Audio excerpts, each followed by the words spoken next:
Namangan viloyatida yoshlar ijodini qo'llab-quvvatlash, ularning sahna madaniyati va aktyorlik mahoratini namoyon etishga qaratilgan Turon maktab teatri tanlovining viloyat bosqichi yuqori kayfiyat va qizg'in bellashuvlarga boy tarzda bo'lib o'tdi.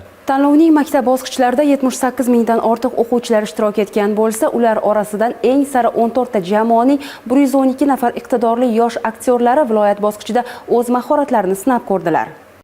Turon maktab teatri tanlovi viloyat bosqichi ishtirokchilari tomonidan buyuk siymolar va adabiy asarlardagi qahramonlar obrazlarining jonli va ta'sirli tarzda gavdalantirildi. Usmon Nosir jamoasi yoshlari ham bu tanlov bizga katta tajriba bo'ldi. Sahnada o'zimizni sinab ko'rish imkoniyatiga ega bo'ldik deyishmoqda. Yangi Namangan tumani 69-maktabning o'quvchilarimiz Usmon Nosir jamoasi bu Turon teatr tanlovida ikkinchi marotaba qatnashishimiz. Biz tuman bosqichida, sektor bosqichlarida yutib, mana viloyatgacha chiqdik. Biz Tomaris asarini ko'rsatgandik tuman bosqichida ham.